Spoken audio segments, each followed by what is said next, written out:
Alô, caros alunos dos cursos de licenciatura na modalidade Educação à Distância do Instituto Federal de Pernambuco. Sou o professor Domingos Aguiar e serei o responsável pelo controle e registro das atividades acadêmico, científico e culturais. Esta aula de hoje tem por objetivo esclarecer o regulamento das atividades acadêmicos, científicos e culturais, que eu irei abreviar de AACC. Carga horária das atividades AACC. Artigo 1º.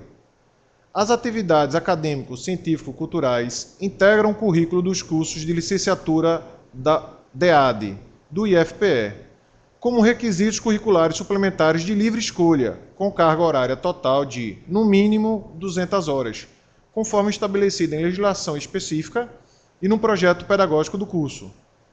Aqui vale ressaltar duas observações. Primeiro, o que significa livre escolha?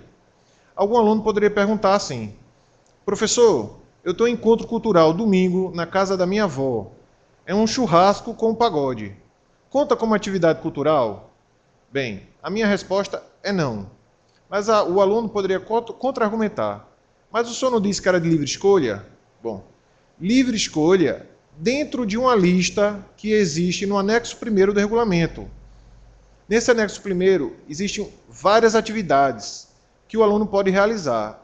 E o aluno tem livre escolha dentro dessa lista. Ele pode escolher quais ele quer realizar. Bom, a segunda observação é sobre a carga horária de 200 horas, no mínimo. Então, o aluno pode cursar 210, 220, 230, mas no mínimo 200 horas. O objetivo das atividades acadêmico, científicos e culturais. Artigo 2º.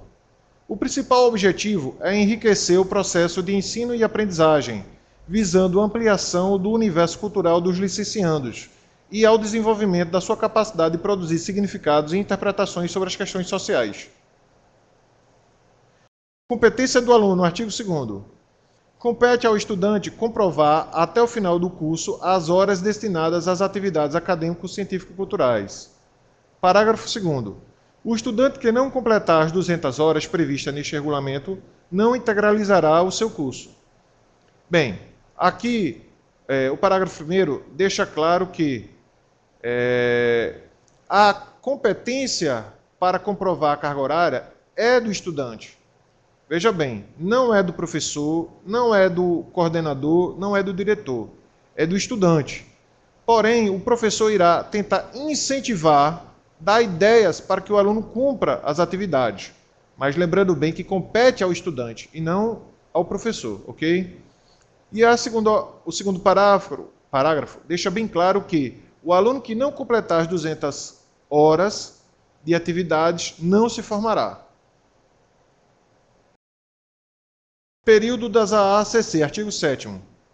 O componente AACC será oferecido na modalidade de educação à distância a partir do primeiro período, inclusive durante as férias e recessos escolares, sendo opcional a inscrição do estudante no referido componente. Bem, aí está claro que até durante as férias o aluno pode estar realizando as atividades. Por exemplo, ele pode estar indo ao cinema, ao teatro, ao museu. Todas essas são atividades culturais. Registro das AACC, artigo 8º.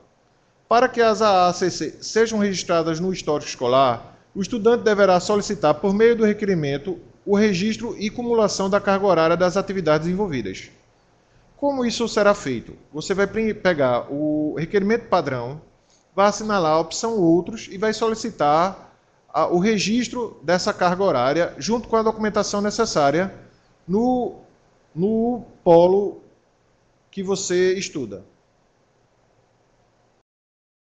Continuando ainda o artigo 8º. O registro e cumulação da carga horária serão computados quando do deferimento do requerimento pelo coordenador do curso. O estudante poderá entregar a qualquer tempo, dentro do período de integralização do curso, a documentação para registro e cumulação de carga horária. Bom, você vai fazer a solicitação e essa solicitação irá passar pelo coordenador, que pode deferir ou não o seu requerimento. Continuando ainda o artigo 8º. Os comprovantes apresentados pelo estudante serão devolvidos após a análise do requerimento, mas deverão permanecer sobre a posse e responsabilidade direta de cada estudante. quando ocorrer eventual solicitação de comprovantes analisados, deverá o estudante reapresentá-los. Bem, o Instituto não tem o intuito de ficar com nenhum comprovante do aluno. Então, o aluno vai receber, vai enviar a documentação, o Instituto vai receber, analisar e devolver para o aluno. O aluno deve guardar toda a documentação, porque pode ser que seja necessário reanalisá-los futuramente. Divisão das AACC, artigo 4º. As atividades são divididas em 4 tipos.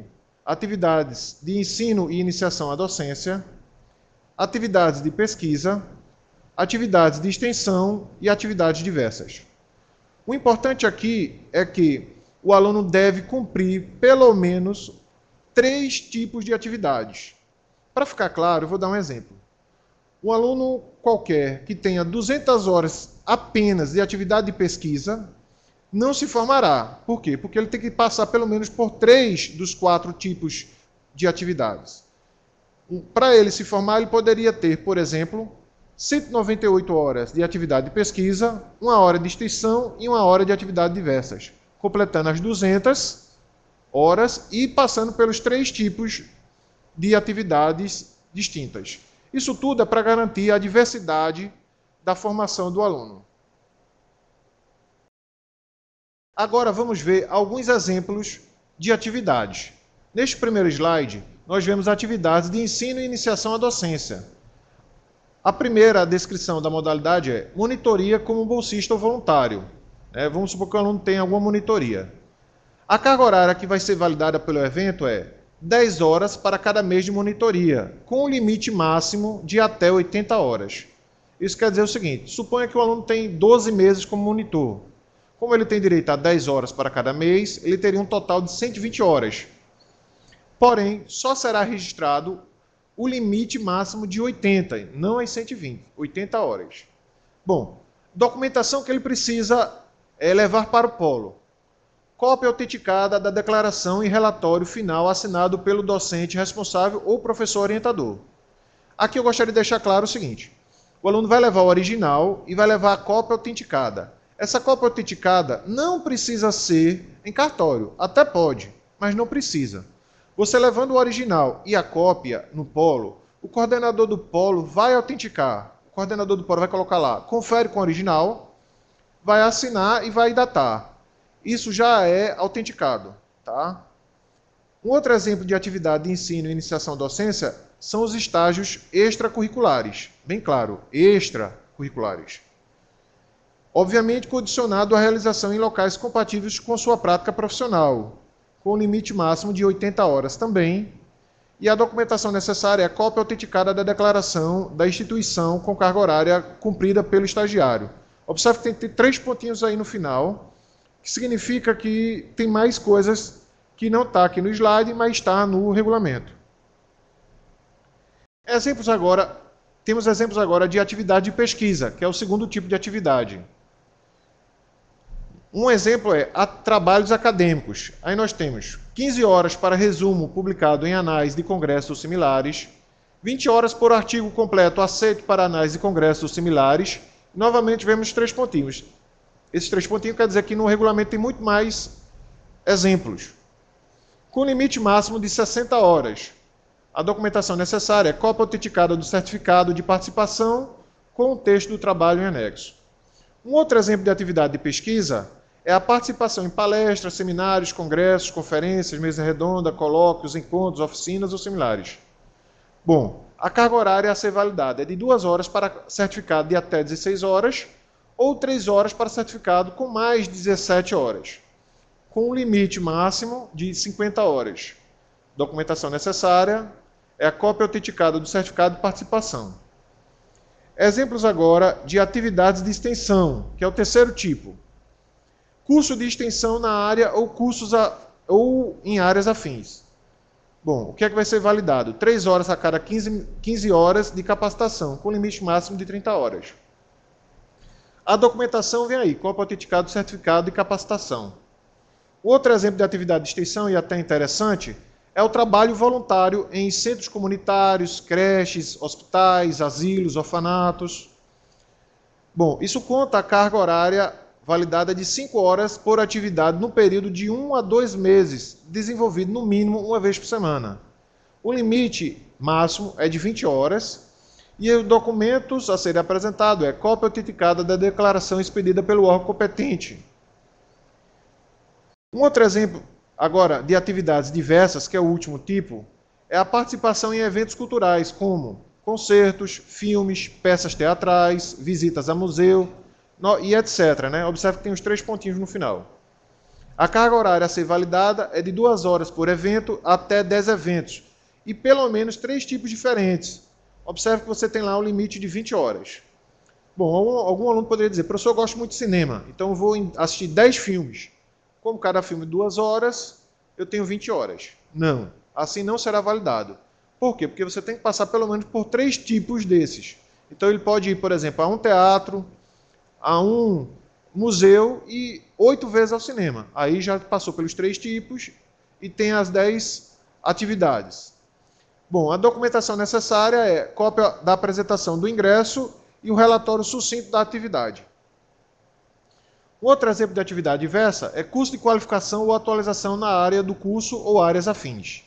Isso é 3 horas a cada 15 horas de capacitação, com limite máximo de 20 horas, e novamente o documento é cópia autenticada do certificado de capacitação. Bom, observações finais. Bom, será aberta uma sala para incentivar a ACC. Lá você vai encontrar o regulamento, né, que contém um anexo primeiro. Sugiro que leiam esse regulamento. Tá? Além do regulamento, vamos ter lá fórum para esclarecer dúvidas e horário de chats que será disponibilizado para vocês tirarem dúvida online. Qualquer contato, vocês podem entrar. Qualquer contato comigo, vocês podem entrar através do ambiente virtual. Né? Meu nome completo é José Domingos Albuquerque Aguiar, tá certo? Obrigado pela atenção, desejo sucesso a todos e até o próximo encontro.